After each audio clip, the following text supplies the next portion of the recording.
Wah, ini aibnya nih. Ini gila aibnya. Ini juga. Ini aibnya parah nih. Ini gue bongkar di sini. Gue mau mulai dari mana? Kan lu nyanyi surprise buat gue sama Mechan dan lu nyanyi Pasti Kembali. Aku pasti kembali. Gue inget banget tuh gue nangisnya. Gue pelukan sama lo. Tapi dia pernah bilang nih, liatin aja, aku pasti kembali. Neng pasti bakal balik. Nah waktu itu zamannya handycam kan.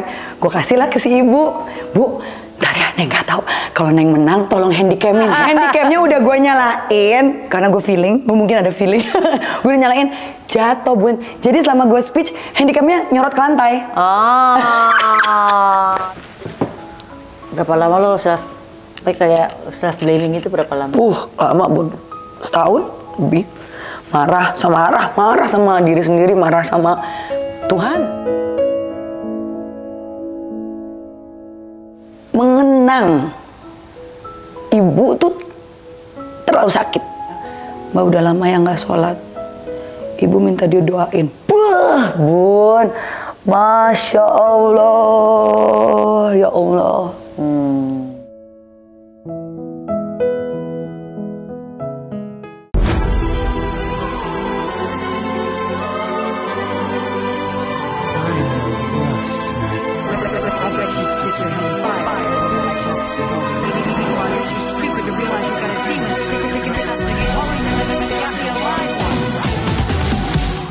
Hai guys, ketemu lagi di konten Maya Al TV.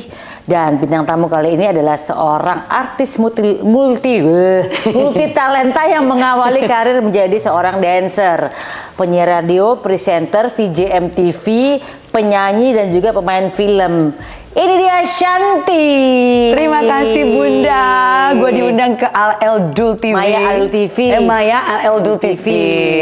Nah, kita merimain kembali siapa sih Shanty, karena di zaman dulu berapa tahun lalu jadi sangat hits dengan lagu-lagunya Oh kasih jangan kau buat aku menunggu, sama ku akui tubuhku melulai, sempat ku memuji dalam hatiku. Jadi kita berdua ini dulu kita dari Shanty masih SMA, gue udah main ya sama dia nih. Iya. Gila Bun, itu berarti SMA tuh 17-18. Gue sekarang 45. Jadi berapa tahun? 27 tahun yang lalu? Iya. Hah? Hampir 3 dekade yang lalu kita main. Oh my God. Dari lo kurus sampai tetap kurus. Itu rahasianya apa? Aduh, stres lo kayaknya. Enggak. Happy justru Bun. Happy. Tapi balik lagi ke lo sama gue tahu sekian lama pertemanan kita. Berarti kita tahu segala macam aib. Wah, ini aibnya nih. Ini gila aibnya. Ini juga. Ini aibnya parah nih. Ini gue bongkar di sini. Gue mau mulai dari mana? Tempe? Gue mesti mulai dari mana? Coba kita buka. Shanty dari zaman pakai masih baju SMA juga gue masih udah tahu aibnya tuh. Gak berani. Bun, jangan mulai. Lu berani mulai? Oh, gue berani. Oh, jangan. Oh, gue buka nih ya. Satu aja. Mendingan gue duluan kalau ya. Mendingan gue duluan. Ingat nggak? Ini waktu itu gue nonton, ya bukan aib-aib banget, tapi ini melihat lo tuh emang orangnya apa adanya dan emang gendeng aja, tapi ya gendeng rockstar gitu. Gue nonton Bunda nih nyanyi sama Mechan di Bali waktu itu. Gue nonton sama Edwan, gue nonton depan gitu. Ini baru sih gue ngeliat ada duet duet partner lagi nyanyi, si Bun jalan aja gitu. Kalau moodnya udah kacrut, kayak gue ngeliat mood lu rada kacrut gitu, nggak tahu kenapa Bun. Lu jalannya gitu, terus Bunda ngapain? Lu duduk di mana? Di panggung, bukan di belakang panggung. Ngapain? Lu duduk aja. Terus berapa lama? Lama, lu ada kali Mechan nyanyi 4-5 lagu gitu sendiri. Lu nggak main piano, lu nggak ngapain, lu duduk aja. Cuman ngeliat-liat penonton gitu. Tapi istimewanya lo tuh, penonton cinta aja sama lo gitu. Kayaknya terserah mau ngapain. Itu mah bukan aib. Iya, enggak. Maksudnya lo tuh kayak rock and roll aja gitu. Dari zaman lo bermusik tuh memang kualitas lo apa adanya. Dan ya udah rock and roll aja. Dan kayaknya lo sama Mechan tuh paling cocok. Kenapa? Karena Mechan selalu bemperin lo. Ya kan? Kalau misalnya mood lu lagi kenapa? Dia nyanyi, ya kan? Ingat gak kayak waktu kemarin kita di festival kemarin? Bagian yang tinggi-tinggi, kita berdua udah nyerah, Mechan langsung sikat semuanya. Iya, udah kayak emang udah match satu sama lain sih. Benar, gue ngerasa energi itu berbeza. Maksudnya? Berbeda. Sama siapa nih? Itu siapa? Yang sebelum-sebelumnya. Oh. Nah ini kan lo 12 tahun nih vakum dari dunia entertainment. Iya. Dan sempat tinggal di Hong Kong. Tuh. Sempet shock culture gak sih? Wah, good question Bun. Ini salah satu hal yang mungkin banyak orang Indonesia nggak tahu sampai lu tinggal di sana. Gue nggak pernah ngerasain perbedaan terhadap, mohon maaf ya, gue nggak bermaksud merasa, I'm just going to say what I think. Gue merasa di Hong Kong itu ada perbedaan antara orang-orang yang berkulit agak lebih gelap gitu ya, sama yang lokal. Yang hitam-hitam. Emang ya dasar dia ya. Aku mencoba tan skin, ya kan? Dia langsung yang hitam. Gue tuh kayak dibedakan sekali gitu sama orang lokalnya, bukan sama bule-bulenya. Bule-bulenya sih chill-chill aja, sama orang lokalnya. Jadi itu culture shock banget buat gue. Dan progressively semakin mengarah ke arah COVID, which is the end of my stay in Hong Kong, makin jelas terasa gitu loh Bun. Pertama, susah banget buat gue berkarir di sana, susah banget. Dan bukan mereka boro-boro mau dengerin showreel gue, mau nonton showreel gue, boro-boro mau dengerin album-album gue, enggak, sama sekali enggak. Gue datang ke talent manager, gue datang ke label-label, zero chance. Gue cuman sempet nyanyi 3 kali lah di sana gitu ya. Itu pun dengan pulling favors, berusaha meyakinkan orang apa yang bisa gue perform, bayar penari sendiri dari kantong sendiri gitu kan. Tetap aja nggak mungkin. Ada juga yang bilang satu tempat tuh ciong apa nggak malo. Ya. Nah Hong Kong tuh menurut gue ciong nggak malo. Gitu deh. Oke. Ini gue sempat dulu kan lo pas di Hong Kong ini banyak cerita-cerita serem tentang pada saat COVID ya kan. Lo sempet ibaratnya lockdown ya. Lockdownnya Hong Kong kan serem banget tuh. Yang kita dengar dari mana-mana gitu kan, ekstrim lah ya. Pas saat lu di Hong Kong, keekstriman apa pada saat yang diberlakukan oleh mereka ke lo? Menurut gue terlalu ekstrim. I can say until you experience COVID di Hong Kong itu perbedaannya akan beda-beda di seluruh dunia ya. Yang agak lebih loose mungkin di Indonesia menurut gue, atau perbandingan yang gue sama ekstrimnya Hong Kong. Terus udah gitu ada aturan close contact. Close contact itu misalnya gue sama Mbak, sama Mas gitu ya, sama Bunda di suatu ruangan lebih dari 15 menit. Itu termasuk close contact, jadi ada layer-layernya. Nah, misalnya lu positif, gue diciduk. Dan walaupun lu negatif. Misalnya gue negatif, lu positif nih, gue kena ciduk. Jadi range isolasi itu terlalu luas. Udah gitu ada yang namanya social tracking. Ada juga aplikasi kan, namanya Live Home Safe. Tapi itu jadinya ya Bun ya, tiap kali lu masuk ke suatu tempat, kan mesti scan, jadi kan ada rekor lu masuk tuh ke si tempat itu kan. Ada yang positif di tempat itu, lu harus ke government facilities untuk cek di situ, nggak boleh di rumah lah ya. Dan itu efeknya apa? Itu antriannya Bun. Temen gue sempet dapet 2 kali notifikasi dari app itu, jadi dia mesti ngecek 10 jam antrinya. Wow. Untuk satu kali notifikasi. Itu yang bikin Hong Kong jadi kayak ghost town. Orang terlalu takut untuk keluar rumah, malas ribet gitu-gitunya. Dan udah gitu misalnya lu positif nih, itu langsung di appnya tuh dikasih tahu kan, seluruh rumah lu diberangus ke isolasi. Males nggak lo? Misalnya lu punya anak, punya mbak, isi rumah lu deh diberangus semuanya. Tuh, dulu pada saat Indonesia ada aturan karantina 14 hari, semua pada komplain tuh ya kan, lama banget. Itu. Compare to Hong Kong, kita langsung. Waktu itu tuh Enrico sempet itu lolosnya by 1 or 2 minutes Bun. Jadi salah satu gurunya ada yang positif ya kan. Itu anak lo nih ya? Anak gue di sekolah gitu kan. Itu anak gue harus menjalani namanya government. Jadi nggak boleh tes sendiri di rumah. Lu kebayang nggak bawa anak kelas TK ke government test penuh orang-orang hazmat dengan kayak planet gitu. Anak kan udah kejang-kejang gitu duluan ya. Udah gitu mesti dicolok-colok hidungnya kan. Kebayang nggak anak gue jerit-jerit kayak apa, gue mesti megangin meluk gitu kan. 1 hidung, 2 hidung, udah gitu-gitu kan. Nah, karena ada satu gurunya yang positif. Nah kan, udah nih gue nenangin anak gue on the way naik taksi, gue masuk nih ke halaman depan apartemen gue. Ambush testing Bun, malam yang sama. Harus dicolok lagi berarti anak lo. Dicolok lagi. Itu yang namanya gue cenat cunut gitu. Anyway, kelar jam 2 pagi. Gue akhirnya boboin anak-anak gue. Baru gue duduk kayak, kayak gitu kan. Tiba-tiba tok. Diketok lo. Terus? Gue kayaknya udah kayak, hah? Baru juga duduk kan. Terus gue ngintip di lobang itu kan. Gue ngeliat ada 2 orang pakai hazmat. Pakai hazmat. Itu ya bun rasanya ya rontok. Soul gue tuh kayak meninggalkan. Gue gak lebayin ya. Gue kayaknya kaki gue tuh lemas gitu ya. Gue jatuh bener gitu. Tok tok tok. Dan ngetok lagi. Gue bilang gue mau buka. Gue pasti diangkut nih. Anak-anak gue diangkut. Gue udah panik. Breakdown langsung itu. Tiba-tiba orangnya gini. Madam, we know that you in there. We can see your shadow. Lo nggak bisa say. Kelihatan bayangan lo. Iya gitu. dong, udah dong. Akhirnya kayak film-film gitu dong. Bun, gue buka pintu pelan-pelan. Gue ngeliat gini. Yes, gitu kan ke si hazmat people itu. Dia bilang gini, no, don't worry. We just want to match your Hong Kong ID with your bracelet. Gue gini, jam 2 pagi gue baru kelar di tes, baru nyampe rumah karena kan antreannya panjang banget.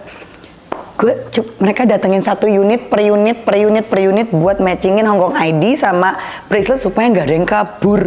Karena kan mereka bikin isolation camp lagi di Pulau Lantau. Kayak it's unheard of, kayak cerita-cerita di film, tapi itu kayak Apocalypse Now gitu kan. Nah, kayak gitu sikonya. Nah, kalau kita suruh ke Pulau Seribu dari Jakarta. Iya, kalau ke Pulau Seribu naik jet ski sama Mei-chan. Tiba-tiba. Nah, ini lucunya nih Bun, tapi kan. Nah, akhirnya diputuskan gue udah nggak kuat lagi dari Hong Kong. Gue memutuskan untuk balik ke Indonesia kan. Harusnya bayar PCR test, ya kan? Karena si PCR ini harus negatif juga walaupun keluar dari Hong Kong. Dan dodolnya gue karena aturan terlalu strict. Jadi dalam 48 jam itu lo harus negatif dulu. Lah, gue belinya 49 jam. Jadi cuman beda 1 jam dari jam flight gue. Gue nggak mikir juga. Dan waktu itu PCR tuh penuh banget. Jadi I took it yang available. PCR gue ditolak yo. Bayar lagi, tes lagi. Ya udah, tes-tesan. Ya, nah ini ada cerita itu kan cerita stres. Ini cerita lucunya. Kesini masih ada aturan kuarantin 3 hari, ya kan? Kuarantin 3 hari ada pilihan hotelnya. Mungkin dari lo yang orang Hong Kong yang super strict tiba-tiba 3 hari kuarantina di Indonesia. Cemen. Udah gitu dong pilihan hotelnya ada Ayana Resort, ya kan? Gue pikir, waduh berapa nih gue pikir kan.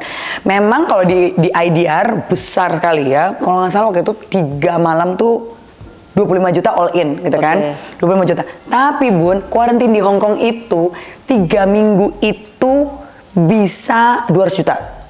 Kalau lu mau nambah treadmill, tambah lagi 30 juta. Wah, Hong Kong mahal sih. Kayak gitu emang, apalagi 3 minggu, lu kan harus disediain makanan segala macam kan. Gue pernah didenda gara-gara gue telat, bukan telat, mantan manajer gue telat, tapi akhirnya kita make up. Telat sedikit setengah jam dapat denda 100 juta. Gue pernah. Nah, lu ngerti kan? Nah, tunggu. Udah gitu kan, gue datang nih kayak sebelum datang ada tulisannya gini. For the quarantine designated, ada designated beach, ada pantai pribadi untuk yang quarantine. Oke, gitu kan. Ada kolam renang untuk yang quarantine. Oke. Yang paling oke-nya lagi ada 6 tenis court untuk yang quarantine. Gue gini. 3 hari saya mau kuarantin aku malah dengan happy-nya gitu. Terus udah gitu gue screenshot gue foto kan si persyaratan dari si Ayana itu, gue kirim ke teman-teman yang kuarantin di Hong Kong.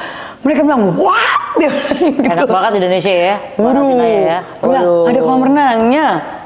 Wah. Nah, ini kan lo sekarang balik lagi ke dunia industri musik Indonesia ya. Pengen. Udah ngeluarin single kan. Dan lo kemarin sempat curhat sama gue, kayaknya susah banget ya untuk dari yang sempat hilang tiba-tiba pengen kembali lagi ke musik Indonesia gitu ya. Dan lo harus dan lo masih menggunakan gaya lama untuk approach-nya. Dan lo rasa sangat berat aja gitu loh. Bingung tapi aja. memang bukannya kalau kita udah pernah ngilang lama terus tiba-tiba balik lagi, itu emang agak berat sih. Bukan agak lagi sih Bun, berat banget. Even I think it's harder than I thought gitu. Gue pikir gue balik ke Indonesia ya kita tahu orang-orang label, kita tahu produser-produser, kita tahu studio rekaman, kita tinggal telepon, masak, ibaratnya chef ya, masak jadi satu udah tinggal rilis kan. Ya salam, ternyata bagian situnya bagian enaknya. Karena kita tahu orang-orangnya kan, tinggal telepon, mereka masih ingat kita, support, oh mau comeback, itu bagian mudahnya. Bagian yang gue gak nyangka adalah, oh my god, how to push a song now to the market, to the public. another ball game ya Bun ya. Iya. Gile.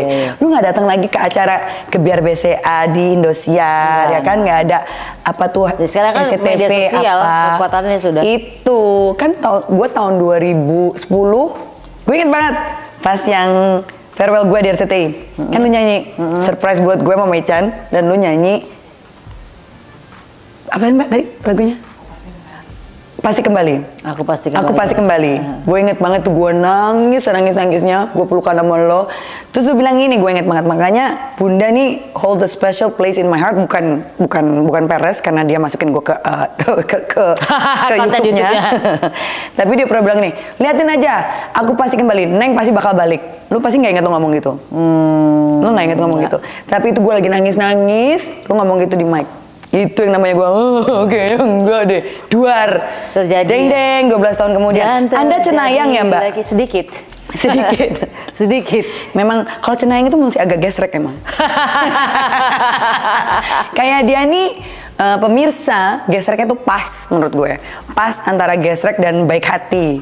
Jadi hokinya dikasih sama yang maha kuasa. Bagus lah, gesrek baik hati daripada gesrek jahat. Ya oh jangan, kan kita choose orang-orang yang berada di sekitar kita. Liatin deh, sekitar kita nggak ada yang jahat. Good people attract good people. Makanya pas gue come to you, gue minta tolong, lo kasih gue bantuan. Karmanya bagus ke lu Bun. Amin. Ya kan? Segerak-gerak apapun kita zaman dulu, ya kan, ujung-ujungnya. Nah, sekarang lo tiba-tiba kerjasama sama orang Afrika ya? Canadian Jamaican. Canadian Jamaican. Jamaican, sorry. Namanya Celia J, ya kan? Dia tinggal di Bali. Nah, jadi lagu single baru gue ini judulnya Count If you on don't Me. want my love, no. Let me know so I can pack all my bags and go. Nah, itu bagian dia tuh, makanya gue nggak bisa. Jadi ceritanya adalah kita ketemu di Ulu Cliff House. Terus gue nanya casually, what do you do? Dia bilang I'm a songwriter. Gue bilang I'm a singer. Gue boleh nggak denger materi lo? Dia play di pianonya. Di handphonenya. Terus gue bilang, loh ini kayak kita bisa cocok deh gitu. Udah. Kita cari beat, cari DJ. DJ-nya DJ Indonesia, namanya Soltis. Hai Agi, hai Celia.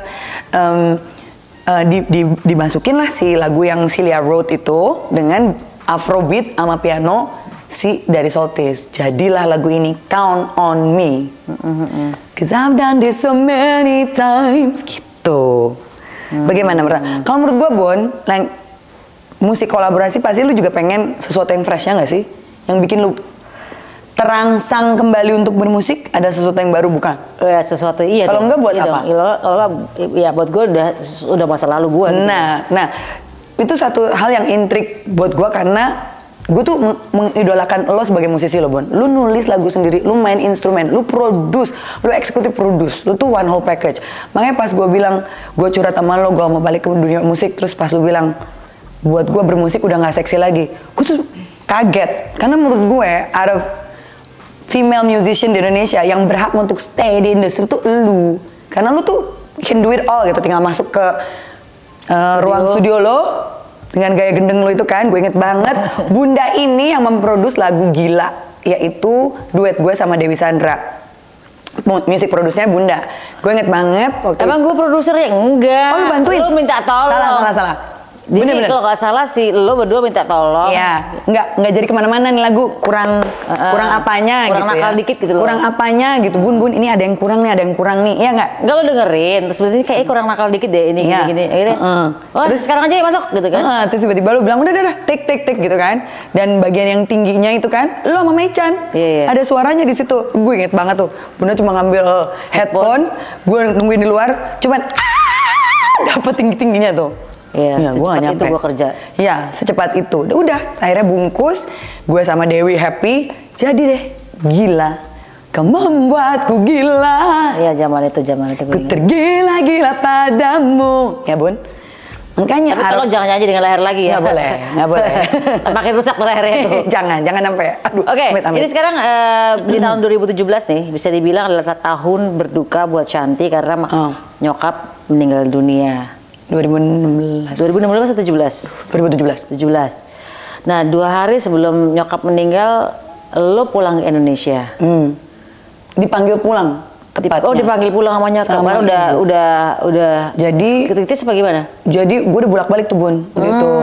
Dan kita semua shock karena dari ibu didiagnos sama colon cancer sampai meninggal itu cuma 2 bulan. Jadi kita semua nggak ada yang prepare untuk kehilangan ibu secepat itu gitu. Kita semua masih berharap, masih mau cari ini. Malah tadinya gue mau coba bawa ibu ke Cina.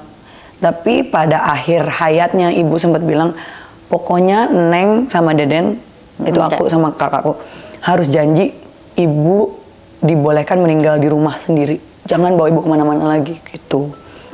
Nah, pas pada saat itu tidak mengetahui ibu sudah sejauh apa, gue pulang kan ke Hong Kong. Selang 1 hari gue di Hong Kong, ibu telepon, Neng, pulang dong, ibu kangen.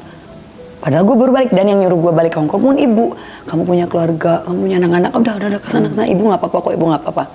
Orang tua ya, selalu mikirin anaknya dulu gitu. Tapi terus pas baru nyampe, besoknya ada telepon pulang. Itu pulang, kaget banget.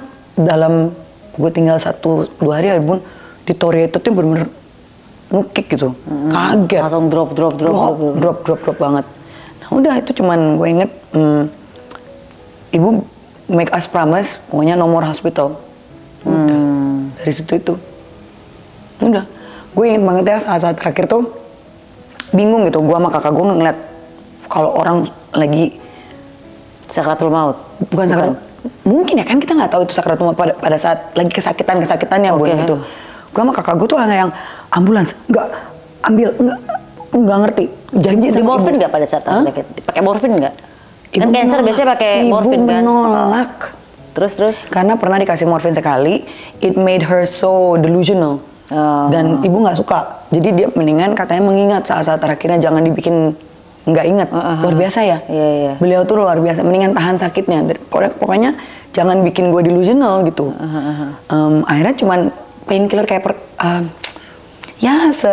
setingkat lebih berat dikit dari paracetamol. Kebayang nggak dengan rasa sakit kayak gitu, Bun? Wih, gila, gue tuh kalau inject me with anything gitu, so I don't feel the pain. Makanya sekarang ini kalau misalnya gue bersedekah, itu selalu dengan hal-hal yang berhubungan dengan cancer. Gitu, Cancer Foundation, Yayasan Rachel Indonesia. Karena anak gue tahu banget, ngelihat first hand orang yang sangat kesakitan dilanda cancer itu rasanya kayak apa. Jadi kalau ada treatment yang bisa gue support untuk, kalau tidak bisa disembuhkan, paling nggak meringankan. Aduh, udah deh. Itu sedekah gue ke situ dulu pertama. Because I saw with my own eyes, menderitanya ibu saat-saat terakhir tuh, it's inhuman gitu loh, Bun. Dan kebayang nggak sih kita sebagai anak, ngelihat orang tua, dan there's absolutely nothing you could do. Absolutely nothing. Dan kayak, ini gimana nih? Mau lariin ke rumah sakit atau kita penuhin janji sama ibu bahwa kita di rumah aja? Wah, itu pergolakan batin, dan gue mesti ngelewatin berbulan-bulan of self blaming, nyalain diri sendiri. Di kepala gue tuh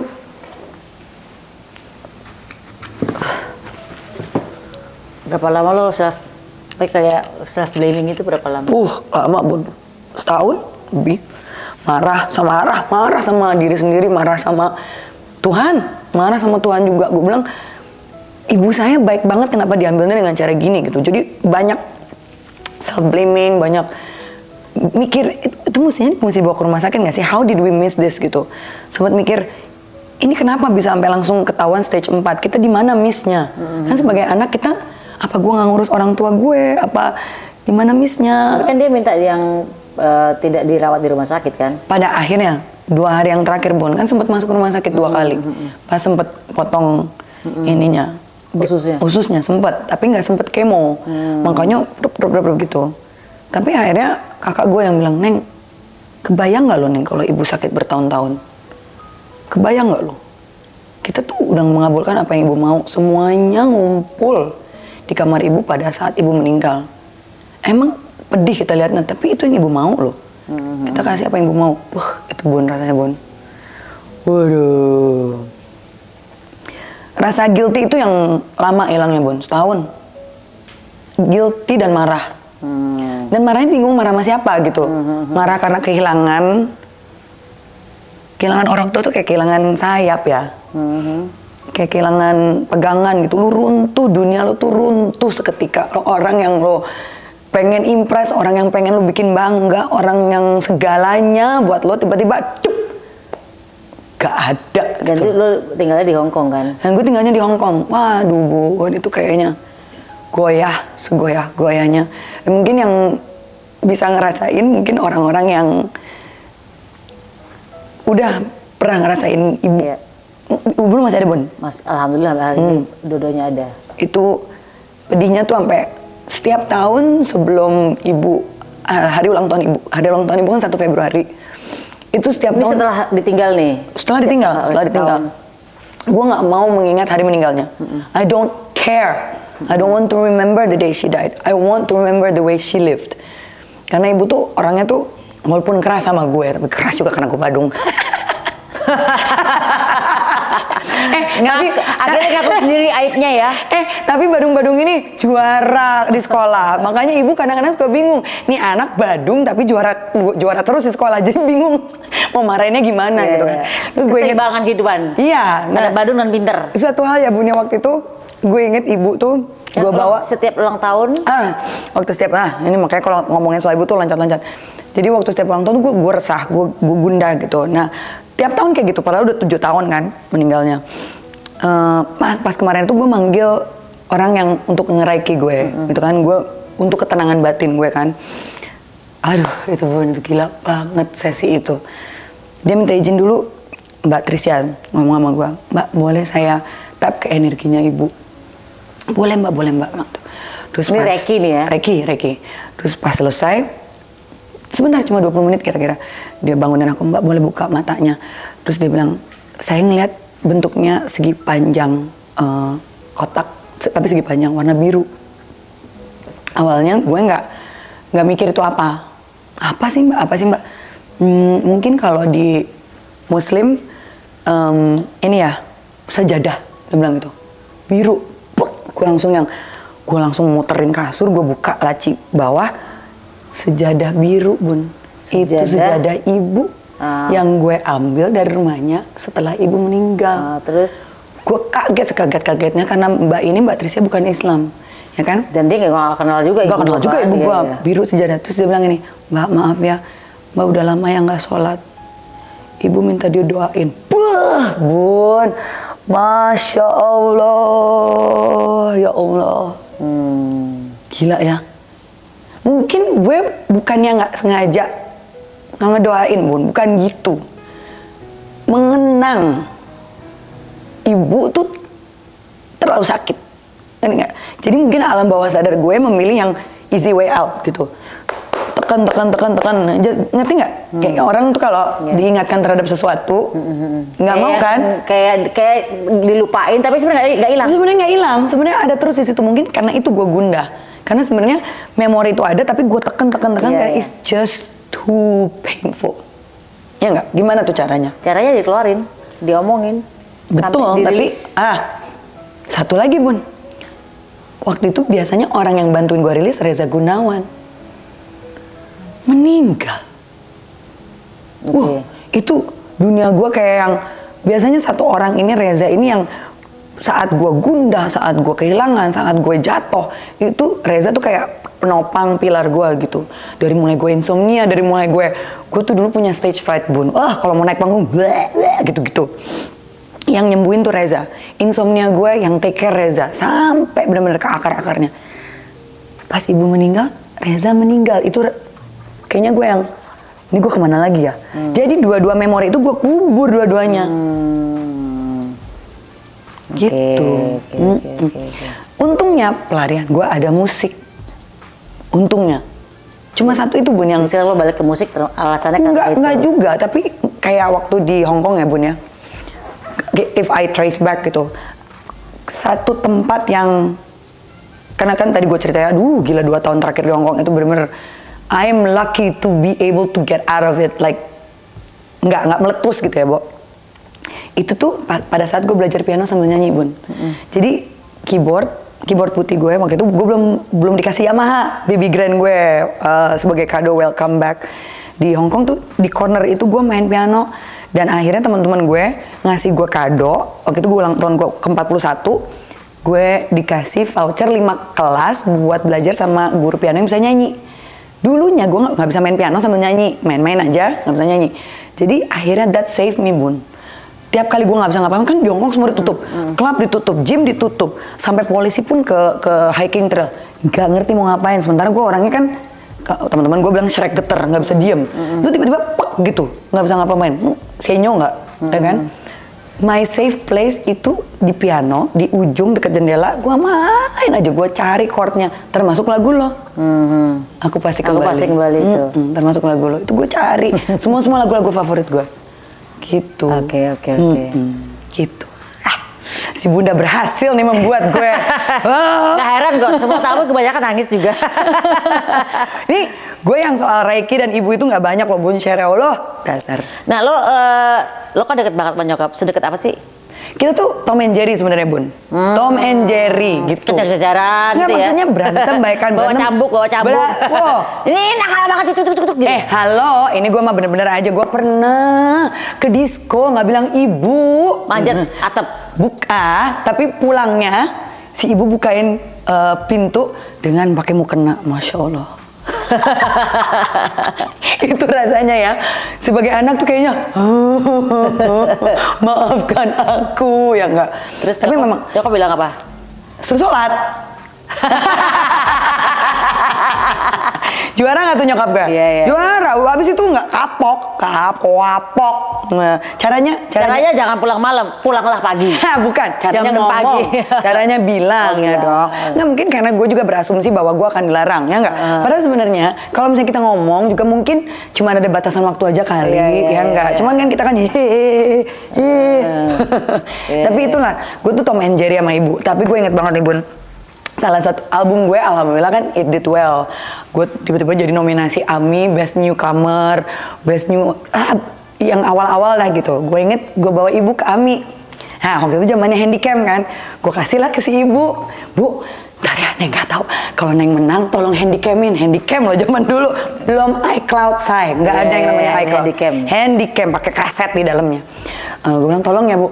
Iya, tenang we Neng, tenang we, gitu. Terus gue deg-degan kan pas nominasi dibacakan Best Newcomer with Best New Singer. Deg, weh, menang gue, Bun. Wah, gue teriak, gue peluk ibu gue. Larilah gue ke podium, ya kan. Udah speech, ngomong terima kasih sama ibu. Zaman dulu TV belum ada recordernya, belum ada YouTube. Begitu lo balik, lupa Neng gimana caranya? Jatuh. Handicapnya udah gue nyalain karena gue feeling, mungkin ada feeling. Gue udah nyalain, jatuh, Bun. Jadi selama gue speech, handicapnya nyorot ke lantai. Terus ya jadi memori nggak bisa marah lah ya. Memori gue menang award gue pertama. Terlalu ngatain gue soalnya. Apa? Kan gue kalau kemana-mana dari dulu selalu bawa kamera. Belum zamannya ngonten-ngonten, gue udah bawa kamera kemana-mana. Itu dia, si Bunda tuh ahead of its time. Dulu tuh gue sempat mikir nih, si Bunda nih beneran gak sih kemana-mana bawa kamera? Ya, tapi gue karma ngatain lo, karena gue pengen satu konten. Kalau ada yang gue pengen satu konten adalah konten itu. award pertama gue, Bun. Gue ada suara gue sayup-sayup, tapi stock shotnya lantai, Bun. Lantai AMI red carpet itu nggak nyorot ke gue.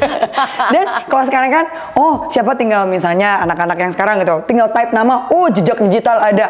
Kita mana ada dulu rekor gitu. Jadi jejak-jejak gue menang-menang award itu udah nggak ada. Sama aja. Juga piala gue menang AMI Award juga nggak tahu di mana pialanya. Nggak tahu ya.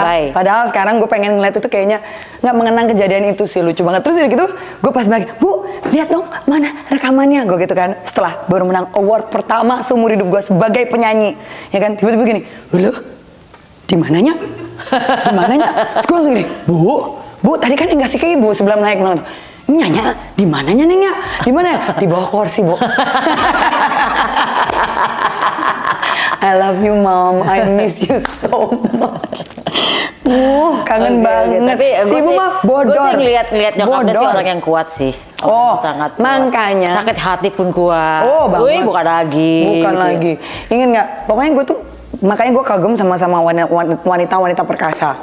Nyokap gue, lo, Bun. Gue tuh kayak gini loh, perempuan itu ya sebenarnya lebih baja daripada laki-laki. Maaf ya mas kameramen. Iya?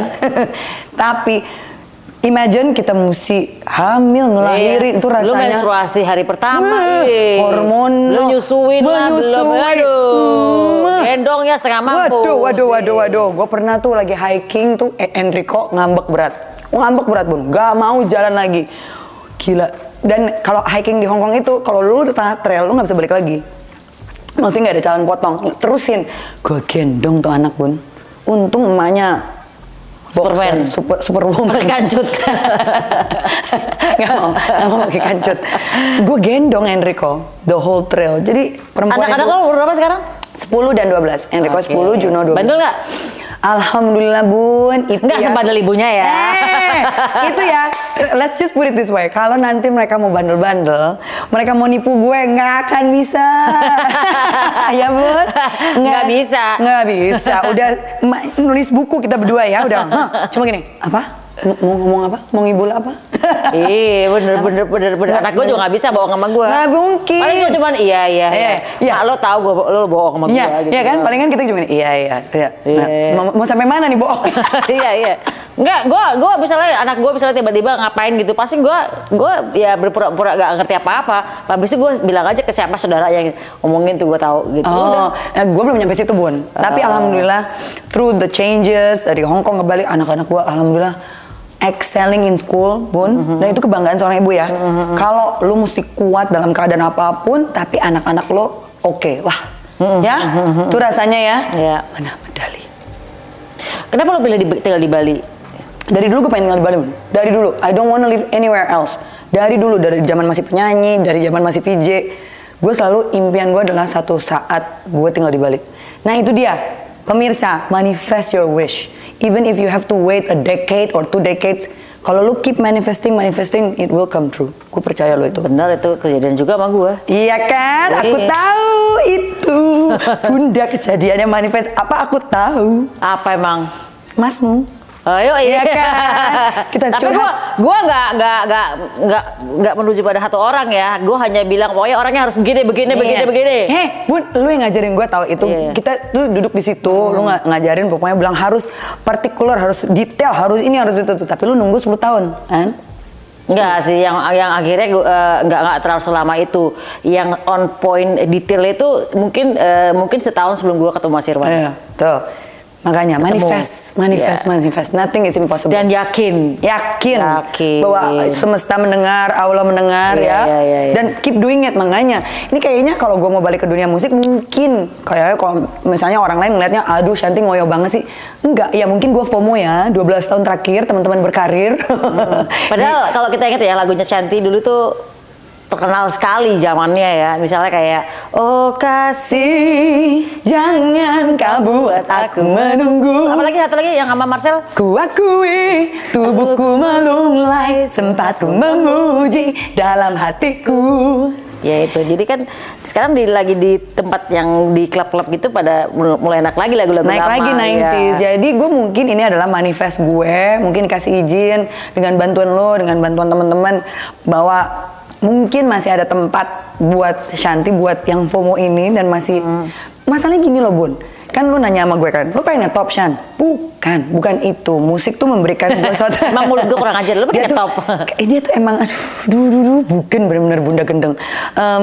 Kan gue minta ke bunda kan, bun gimana sih ini bun approach-nya baru bermusik gitu, karena approach gue tuh masih otak lama 12 tahun yang lalu.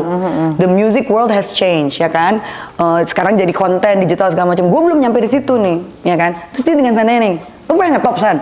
Bukan gitu bun. Out of all people you should know gitu. Pertama mungkin FOMO, kehilangan 12 tahun.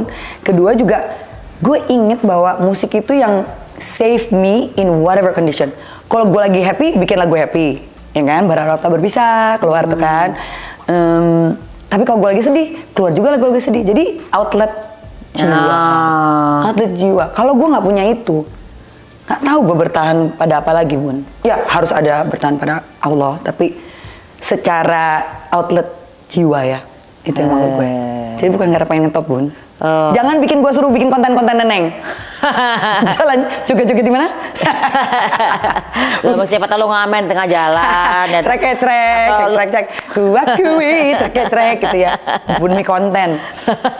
Tapi Bunda ini benar-benar bantuin gue. Selain di Maya Al Dul TV ini, Bunda udah bantuin live IG. Pokoknya gue bersyukur sama teman-teman gue yang melihat bahwa hasrat gue tuh masih di situ gitu, dan membantu dengan outlet yang sudah mereka establish. Kalau gue tuh bingung gitu suruh bikin YouTube, aduh isinya apa? Yang gue paling bingung suruh konten tiap hari, apa yang mau dikontenin? Ya lo siapa tahu tiap hari lo cuma ngitungin upil 1, ngitungin upil 2, lo makan upil, kan lucu gitu kan? Iya, mesti ya gitu ya. Kan gila Santi beda banget ngapain? Nungguin upil. Nothing to do gitu kan? Iya, nothing to do. Tapi orang gila ini berarti beda di orang gitu kan? Belum bisa gue ke situ. Kayak tahap gue belum se-committed itu Bun untuk sampai bikin konten bikin upil. Konten upil. Belum. Oke, anak-anak lo ada yang mewarisi bakat lo gak sih nyanyi atau musik gitu? Ada banget. Atau dance? Ada bang. Ada dance gak? Enrico itu punya amazing memory with sound. Jadi dia itu bisa mainin xylophone. Dia anak audio. Kupingnya audio. Sama kayak gue. Dan ada bener-bener photographic memory Bun, sama audio. Jadi gue pernah masukin dia ke kelas piano. Terus dia pengen lagu Godzilla. Gitu terus kan. Nah ada nada yang tuh dudut gitu kan. Si gurunya ngeliat jarinya masih pendek-pendek, di persimpel nadanya. Lu tau gak yang Diko bilang apa? You miss one note. Wow ya. Dia tahu loh. Iyalah. Jadi berarti kan orang kalau punya photographic memory punya memori yang gigabyte-nya gede banget dan ingat segala hal. Iya, dan gue rasa dia gak akan cocok kalau disuruh baca not balok. Kayak gue. Sound ya? Gak akan bisa. Nah, lebih senang dengerin. Nah, waduh gitu. Gue punya Maya Junior di rumah. Karena gue. Tapi lo bener-bener lo pengen arahin masa depan lo lagi ke depan sama anak-anak lo ngapain? Gue nggak mau maksain Bun sekarang, karena gue pernah ngerasain dulu. Gue tuh ditarik sama nyokap. Gue tuh nggak boleh Bun ke dunia entertainment tuh nggak boleh. Gue tuh harus membuktikan setengah mati ke nyokap bahwa this can be a career gitu loh. Gue mau ini ditarik, gue mau ini ditarik. Mak lo pengennya lo jadi apa sih? Pokoknya ustazah gitu. Enggak gitu juga kali. Nggak, maksudnya dia juga tahu, maksudnya anaknya Badung gitu ya. Tetap ya di highlightnya itu. Dia tahu hasrat gue ke seni, tapi dia nggak berpikir, orang tuh zaman dulu lah, dia nggak berpikir bahwa seni itu bisa menjadi karir. Dia nggak berpikir bahwa seni itu safe as a career gitu. Nanti gimana kalau ini, nanti gimana? Padahal sebenarnya kan kalau karir apapun, kalau memang kena pecat atau gimana bisa juga ya Bun ya. Karir apapun loh. Tapi memang kalau seni itu memang lebih abstrak, ya nggak kita. Kalau kita kan dealing sama kontrak, jadi nggak abstrak gitu ya nggak. Tapi buat orang tua zaman dulu mungkin ya teh nanaonan sih nggak jualan lagu teh rek nanaonan si neng teh, ya kan. Tapi gue dari dulu dari kecil itu selalu nyari panggung buat dinaikin, bukan meja panggung Bun. Bukan meja panggung ya kan. Segala macam botol dijadiin mikrofon, dari botol air mineral, botol shampoo, jadi kayak pokoknya. Dan dulu gue sering ngikutin Anggun. Kata-katanya selangit. Dan akhirnya gue sama Denny Casmala remake lagu itu di album ketiga gue, Tua-Tua Keladi. Jadi satu-satu tuh mimpi gue tuh sebenarnya inline gitu loh. Lu kalau pengen terusin bakat bokap yang punya hotel gitu? Ah itu urusan kakak gue. Oh lo nggak sama sekali nggak tertarik ke bisnis itu ya? Pertama, gue tuh nggak kayak lu Bun, lu tuh jiwa entrepreneur lu tuh sharp ya. Dari dulu, dari orang belum bikin konten, lu udah bikin konten. Sekarang gue nggak bikin konten, gue cuma nyuting doang. Videonya di mana juga nggak gue publish juga. Tapi kan waktu itu sempet tayang-tayang di TV ya kan. Tapi terus udah gitu, lu bikin skincare ya kan. Gue nih ya pengen. Sekarang gue malah balik berfilm lagi. Emang happy spot di art ya berarti ya. Di art, apapun itu berkecimpung harus di bidang itu gitu loh. Wow. Iya, gitu Bun. Oke. Oh ya, tadi kan lo reading. Lo ngomong-ngomong mau balik ke film. Itu film apa yang bakal lo garap? Nah, thank you Bun for asking. Ini juga satu hal yang kayaknya tuh Allah nunjukin jalan, karena tadinya gue tuh udah nggak mau main film lagi karena it's a lot of commitment ya Bun ya. Panjang segala macam. Tapi alhamdulillah ini ditawarin sama sebuah production house yang semua persyaratan gue diikutin, Bun. Gue cuma bisa syuting sekian hari dengan break, dengan segini, dengan maksimal segini, diikutin semuanya. Jadi menurut gue kayak mungkin gue pengen fokus di musik, tapi Allah bilang coba nih gue kasih pintu yang lain dulu, lu jalanin aja nih dulu. Mungkin pintu yang nanti kebuka sendiri. Mungkin kemarin-kemarin tuh gue terlalu ini gimana sih musik mesti diapain ya kan? Let go aja dulu. Mungkin Allah yang tunjukin jalannya sendiri tuh lagu mau diapain. Ya kan kunci kehidupan sebenarnya jalanin aja. Gila loh, kalau tahu Maya dan Shanti zaman dulu bisa ngomong gini, wah, gak mungkin. Apalagi sebelah gue nih, aduh, apalagi sebelah gue nih, aduh, komen gue. Gue lo liatin lo zaman, aduh, gak mungkin. Bang Les, adanya nih Bang Les. Tempe, nih, tunjuk-tunjukkan. Paling gue lemparin lo es batu. Bunda tuh hobinya ngelemparin gue pakai es batu. Gue nggak tahu kenapa. Sama ngimbrekin lo bruak gitu. Iya, sama kalau gue lagi duduk di mana tiba-tiba ditimpe, buak gitu. Terus gue cuma gini. Dodolnya kita ya Bun ya. Tapi 27 tahun kemudian loh. Oh my God. Lo sekarang udah di stage tenang atau masih yang firework? Koprol. Kalau gue rasa Bun, if I lose that koprolness, if I lose that firework, I wouldn't be Shanti anymore. Gue akan selalu jadi si angin puyuh kalau Edwan manggil gue akan selalu jadi si Shrek geter kata teman gue yang lain, gue akan selalu ya koprol sana sini.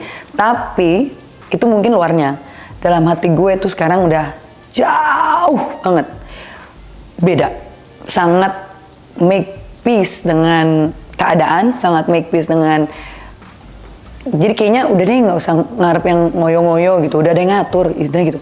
Dan to get to that point, gile. Gile. Emang harus dihancurin dulu sih, supaya lo paham gitu lo ya. Maksudnya tuh kenapa, gitu. iya. Karena sebenarnya gue juga baca buku waktu itu ada satu passage yang ring true to me. If you believe that life works for you, not against you, that's when things start to fall for you, to follow for you gitu. Jadi bukannya kita yang nentang maunya begini, maunya begitu. Nggak bisa, ikutin jalanin aja. Gila loh. Kita punya plan. Maya dan Shanti bikin kultum, saya bangga loh.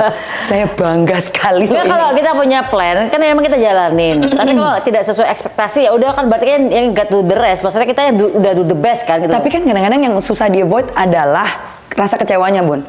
Kok gue udah secapek ini, gue udah give my all, mana hasilnya kan gitu. Tapi yang susah dihindari kan itu. Iya. Kita hard worker. Jangan pernah untuk patah semangat. Betul, tapi kan kita juga manusia, Bun. Kita juga kan ada ekspektasi. Yang contohnya Colonel Sanders lah. KFC? Iya. Lu kok bawa KFC ke perbincangan kita? Ini mana dia? Ini tamu berikutnya. Dia kan ceritanya kan dia kan mencoba bikin ini gagal terus sampai usia tua aja baru dia sukses kan. Ya gua harap jangan setua itu, tetap ya, kan harap. Maksudnya contohnya adalah gagal itu jangan pernah membuat orang patah semangat. Tapi itu juga, Bun. Siapa yang menciptakan term gagal? Manusia juga menurut gue. Kalau merasa gagal kan? Menurut gue itu ditunda kan ada jalan lain dulu. Iya. Luar biasa. Shanti sama Maya Estianti ngomong gini, wah saya merasa berubah ya lo ya. Gile lo. Setelah ditamparin Tuhan ya. Iya. Tak tok. Oke. Begitu. Berarti lo ngerasa sekarang di dunia musik lo ngerasa ditunda atau lo ngerasa pengen belok dulu ke tempat lain? Tadi mau main film. Selain film apa lagi yang lo pengen belok? Gue nggak merasa ditunda. Gue ngerasanya gue ditunjukkan bahwa you just do you. You just keep creating lagu-lagu yang menurut lo terbaik, karya-karya terbaik lo, and leave the rest to me. Gue ngerasanya gitu. Karena apapun yang gue push, kalau misalnya memang belum waktunya, nggak akan. Iya enggak. Ya kan? Betul. Tapi tetap ya Count on Me sudah bisa di-download di Spotify, ada Apple, ada YouTube Music. Video klipnya juga ada, jangan lupa di-download sis. Ya, itu pesan terakhir dari seorang Neng Shanti. Tetap ridor tapi tetap ada angin puyuhnya juga, ya kan? If you don't want my love, ya kan? Ya. Oke, pokoknya kita tungguin lagu ini karena memang kalau sekarang kan viral itu memang tidak semudah yang dipikir ya kan. Kita berusaha misalnya gini. Bukan nggak semudah, gue nggak tahu caranya gimana, Bun. Kan gue udah bilang tadi lo gila dikit aja nggak makanin upil kayak apa. Sambil tiap hari kontennya apa? Makan upil ala Shanti, tutorial makan upil. kacau nih. Ya, memang Bukan. begitu kadang-kadang kalau mau jadi agak nyelena dikit gitu. Iya, tapi gue masih berharap konten-kontennya itu masih sekitar musik lah, Bun. Kayak gue bikin dance challenge kan. Nanti kita harus ya dibuat TikTok dan Instagram saya, ya kan? Kemarin gue bikin Sambil project makan pil. Oke lah. Ya, pokoknya gue masih berharap masih ada tempat buat gue di musik karena bukan karena gue pengen ngetop, tapi karena itu membuat jiwa Ya, gue pengen ngetop happy. juga. Udah Ya, deh. kan kalau ngetop kan ada endorsement gratis ya nggak, siapa tahu saya bisa beli private jet juga. Amin. Aminin dong. Kan gua aminin. Iya, amin. Manifest, ya kan? Tadi Shanti Airline. Keren. amin. Emang gak gampang lo ngurus airline tuh. Itu pekerjaan yang paling buang-buang duit gila itu. Ya, single dulu aja ya, Bun ya. Ntar Iya. airline belakangan. Iya. Iya. Ya udah guys, kita udah ngobrol-ngobrol dengan Shanti dari dia zaman dulu, tapi zaman dulu nggak terlalu banyak ya. Kita bahas dari zaman dia di Hong Kong sampai kemudian dia sekarang berjuang kembali lagi di dunia musik. Kita doain mudah-mudahan Shanti bisa kembali lagi di dunia industri musik. Amin. Dan berhasil. Amin, aduh Bun. Amin. Manifestasinya. Amin. Energinya keluarin supaya universe dan Allah mendengar. Amin. Dan perlu juga support dari yang menonton pemirsa sekalian. Jadi apalagi judulnya apa? Count on Me. Count on me, please. You know you can count on me. Shanti will always be here. You Shanti can dan siapa? count on me. You Nah, can lo siapa count penyanyi, on penyanyi? you. Shanti featuring Celia J. Count on me. Oke. Jadi ketemu lagi di konten berikutnya. Bye.